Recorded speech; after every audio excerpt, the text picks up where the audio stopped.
Hey there, I'm Ben Hartley, and what I'd like to do today is to add on a few additional thoughts and examples for how I've used a couple of the ideas mentioned in the article and give you guys some really clear examples of how I've implemented some of these ideas and add on a couple additional thoughts for you.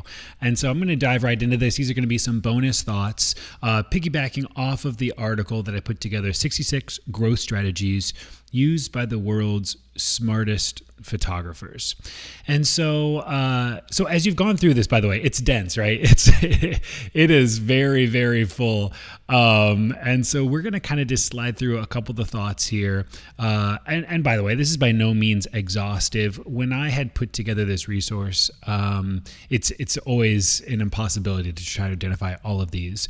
But so we have all of these names here. And so what I'd like to do is I'd like to start in the brand strategies section, because it's no mistake that Tim Riddick kind of kicked things off here. And so I wanted to start with what Tim Riddick had to say, because in he mentioned this idea of going small to go big. And his entire growth strategy revolves around this concept of focusing in on his local area, focusing in on his street, on his town, then his county, then, then the next near city, and then his state, and then like the region that he's in. And so this whole notion of going small in order to go big has been something that I had originally kind of also heard this idea from Gary Vaynerchuk, Gary V, right? And Gary V, he had this principle that he would express. He would say this: scale the unscalable. I'm going to take a slightly different approach to the geographical kind of analogy that Tim Riddick gave. And I've really kind of combined what Tim said, and I've combined it with another thought that was shared on here from Miles Whitboyer. And what Miles Whitboyer said is he's used social media, which is normally this thing that's all about the scale and the growth and as many followers as possible. And he's taken social media and he's built meaningful one-to-one relationships on that platform. And this is, I think, what Gary Vaynerchuk is saying when he says to scale the unscalable. And so the way that I've gone big, and I've gone small in order to go big, like what Tim says, is on social. I have very intentionally gone very hyper-focused, very individualized in all of my communication. I don't want to say all of it, about 90% of my communication that takes place on that platform.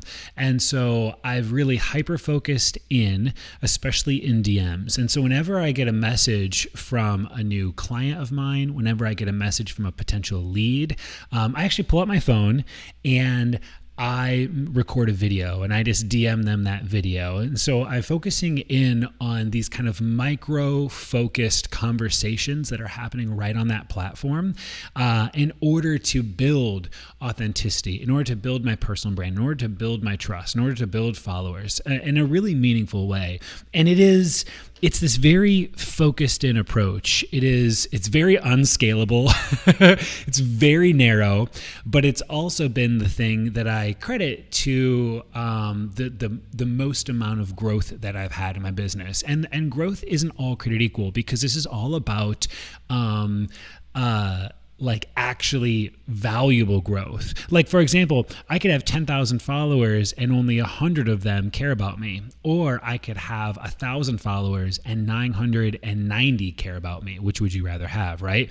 And so while the growth might not be 1 million followers on any individual platform, 100,000 followers, the followers that I do have, because I focused so small and so intentionally on them, are really, truly followers. And so I wanted to share that example here. Let's keep going through a few more of these.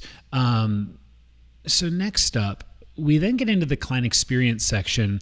And in the client experience section, Fur came on here and he spoke about authentic connection. And I actually wanted to piggyback this one right off of Tim Riddick's, because, with Tim, I mentioned the video messages that I'm sending inside of Instagram.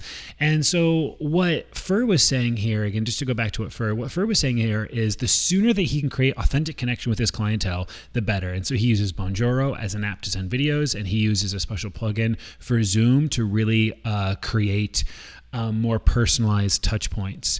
And so I have played around with an app called Bonjoro, like Fur mentioned. I've also played around with another app called Loom. Both are great possibilities here. I'll pull up Loom for you guys real quick.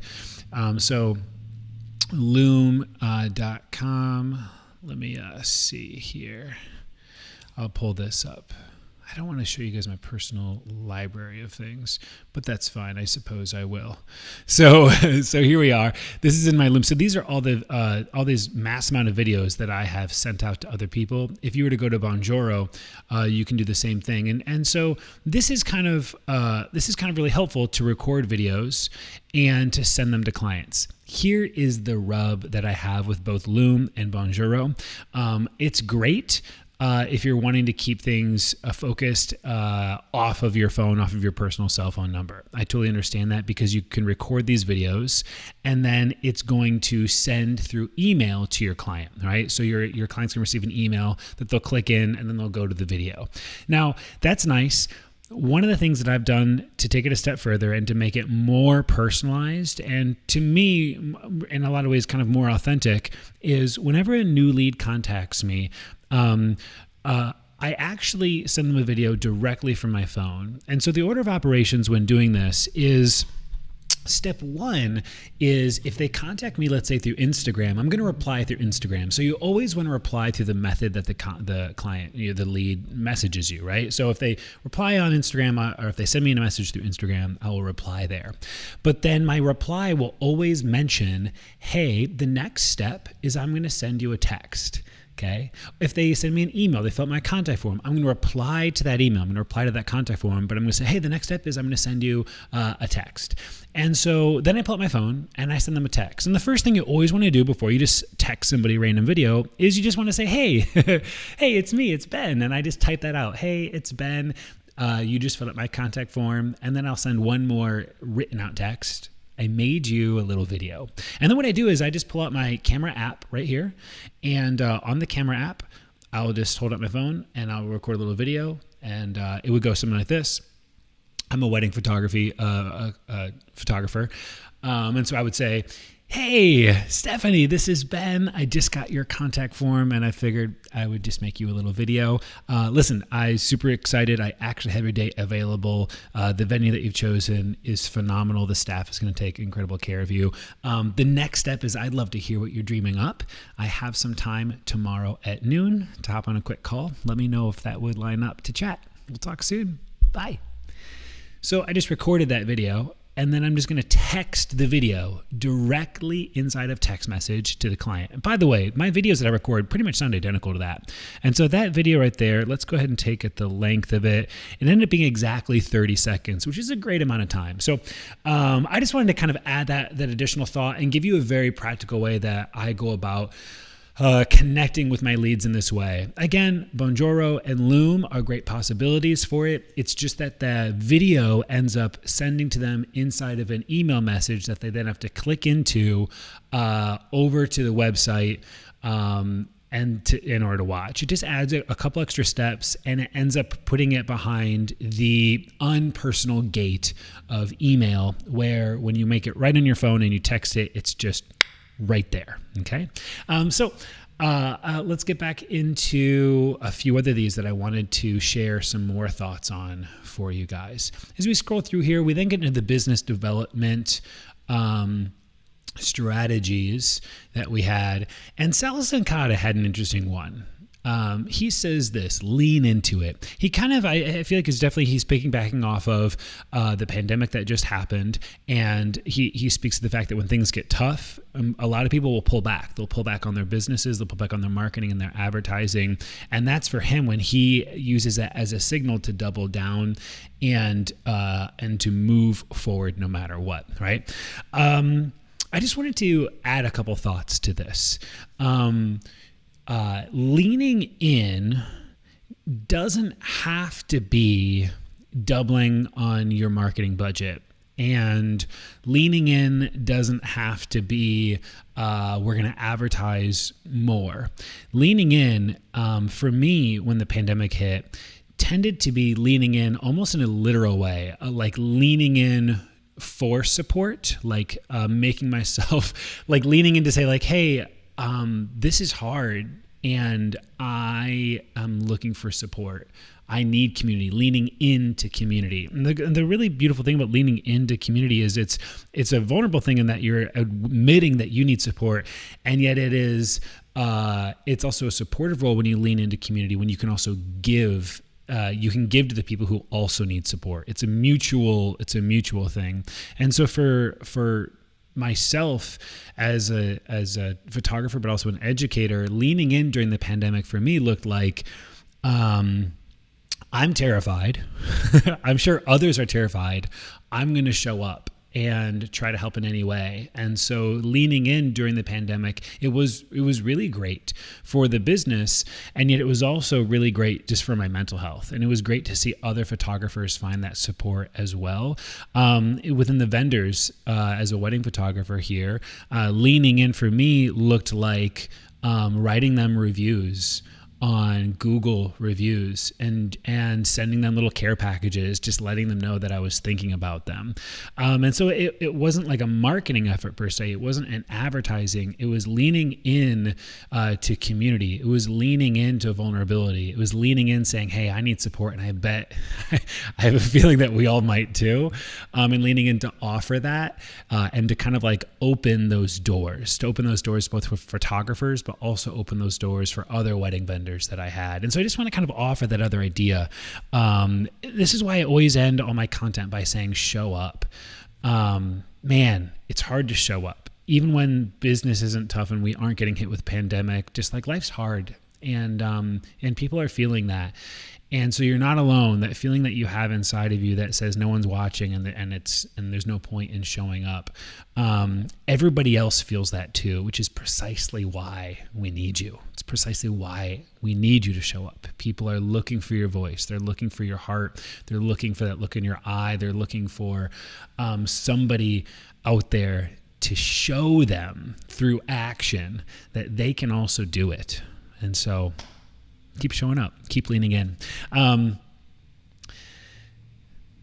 So after that one, I wanted to speak to another one in particular that has made a big impact on me when we're looking at the self-development side. Sean Austin Gordon is a good friend of mine, and his strategy was this idea of surrounding himself with giants.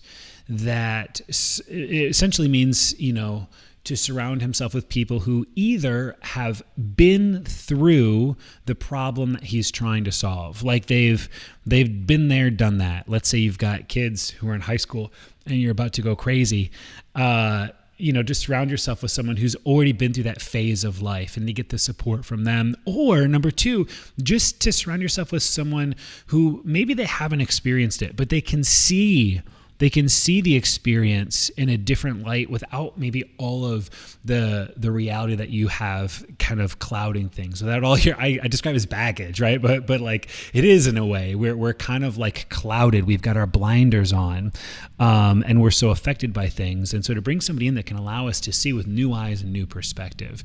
And I just wanted to speak to this because this for me has been one of the greatest movers of growth in my business. I can't think of a better word for it, to really kind of shatter this ceiling and to create new opportunity for me to grow. For a lot of times I had experienced iterative growth in my business, meaning just a few more clients this year, or raising my prices just a little bit more, or making a little bit more money, or having just like my marriage satisfied just enough, like where things are kind of working. And so it just lots of iterative growth. Iterative meaning just kind of like a step. 1 plus 1 plus 1, right? And it wasn't until I actually started to work with a transformational coach in my life that all kinds of new possibilities started to become much more clear to me. And when I started working with a coach who was able to look into my life, who was able to either because they had been there before or just much more frequently because they could maybe offer questions for me to consider without all of my baggage blocking the way, that I started to see all kinds of other possibilities, all kinds of other truths, we'll say. And it allowed for things to exponentially grow. It allowed for exponential growth in my revenue, exponential growth in my business, exponential growth in my lifestyle and in my relationships. And so I just wanted to share that. A coach for me, and when I say a coach, this could be a transformational, like a life coach. This could be seeing a therapist. This could be having a marriage counselor or a marriage coach. So for my wife and I, it's kind of been like all of the above. So I've got my personal coach. We have our marriage. I would probably describe them more as a marriage coach rather than a counselor.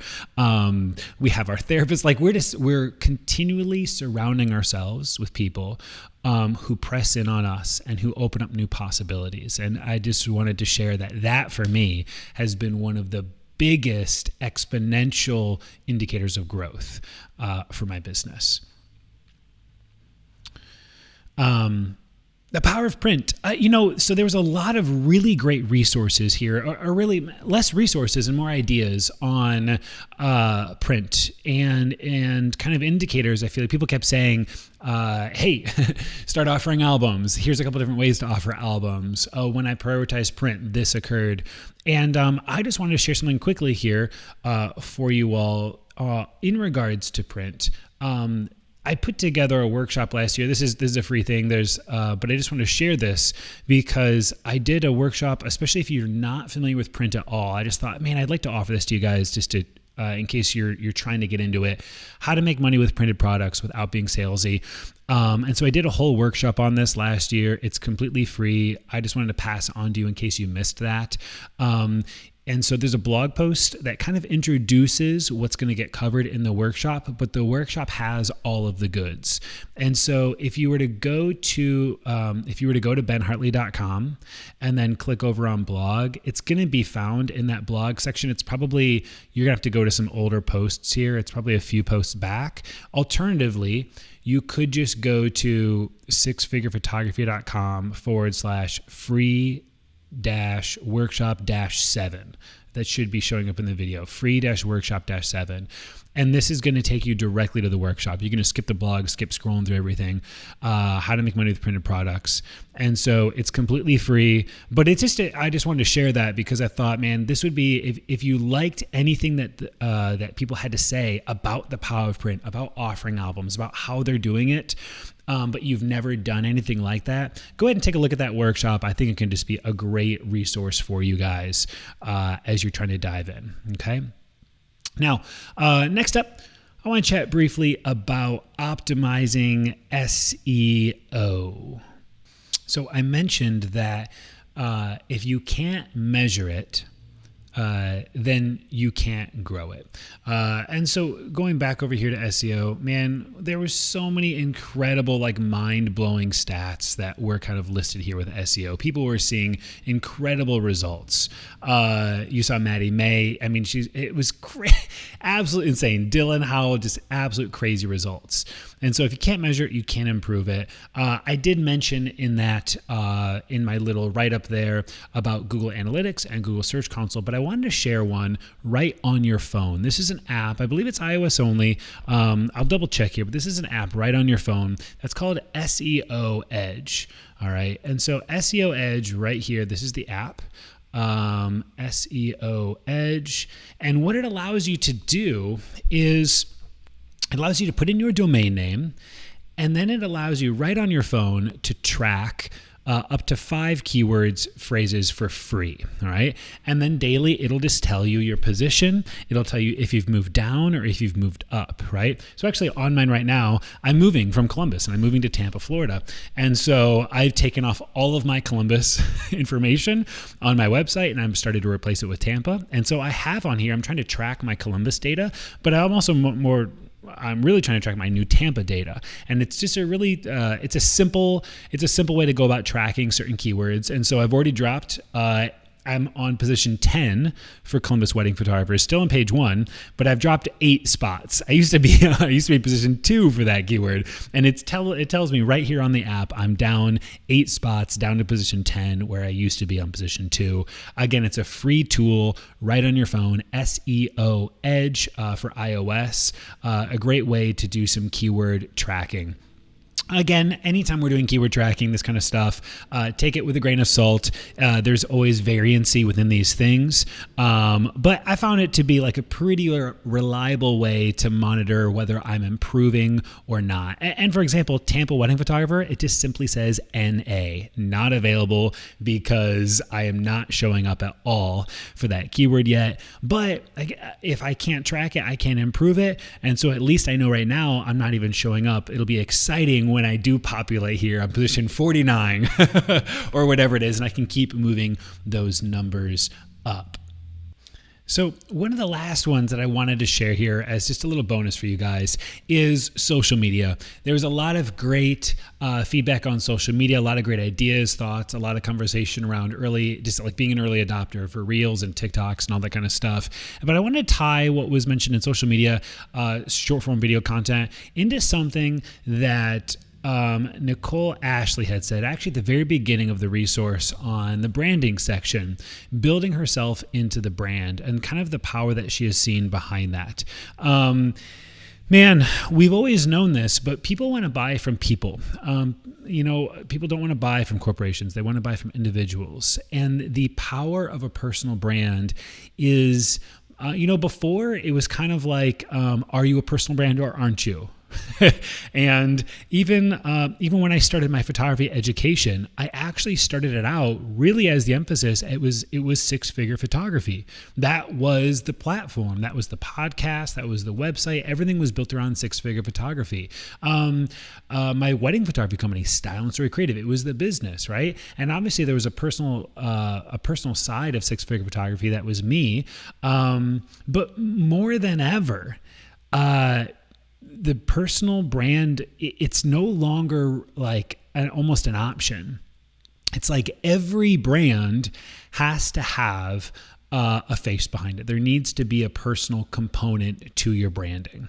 And I say there needs to be, I just mean that like if you really are trying to differentiate in such a saturated market, then you're going to have to put your face out there. Then you're going to have to connect on a personal level to some degree. And this is why, again, I send video messages. This is why I send video DMs. And this is why 6-figure photography has really transitioned to be just Ben Hartley. The new website, benhartley.com, is there for a reason. Even adding in to the podcast title, it used to just be 6-figure photography podcast. Now it's 6-figure photography with Ben Hartley. Adding in the personal brand side of things has been one of the biggest hack strategies, just intentional decisions that we've made to really connect on a more meaningful personal level with the audience that I have. And so, even just looking at Instagram, we're talking about social media here right now, but even just going over to Instagram, like this is my Ben Hartley account, right? And this is where everything was taking place. Everything takes place for the education, for the podcast, for everything that I do for photographers. And I just want you guys to notice how much you see my face in here, how much I'm showing up as just as an individual, as a personal identity in here, versus just being, actually, I should probably show you guys kind of the insights here. Give me 1 second. I'm going to show you the difference between when I started showing up with my face versus when I was just sharing non-face ideas, feedback, articles, quotes, inspiring things, helpful tips, but without my face. Let me pull that up for you guys to see. So I can't pull up the insights on a desktop here, but just to kind of compare the two different accounts, this is actually an account that was, you'll see 6-figure photo, right? So 6-figure photo, 1,000 followers, but you can even tell right here, it's like really focused in on quotes, less of my face, these kind of ideas, thoughts. Fine.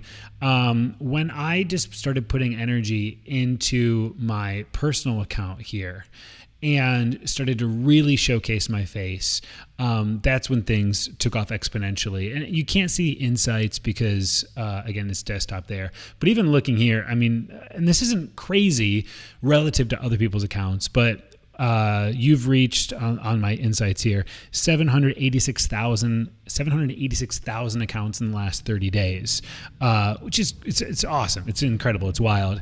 And that started to really take place when I just started to show up authentically, show my face, lean into like my humor, lean into my kind of ridiculous side, help photographers along the way. But certainly I've always been helping photographers. It's when I was putting my face into everything that I was doing, really putting myself out there, that it started to take place. And this is something that you can 100% do. You can, yes, show your work, show your imagery, show what you offer your people, right? Show all of that, but also show you. Show yourself behind the camera, show yourself editing your work, show the experience, show the process, show what it's going to be like to work with you. I hope these little kind of added thoughts, tips, examples have been helpful for you. If anybody would like to come and chat with me, ask me any additional questions, I'm an open book. If you want to actually just DM me here, so if you go, I'll just share this. It's easy. This is the easiest way to just message me. Just DM me, jbenhartley on Instagram. I will reply with a video.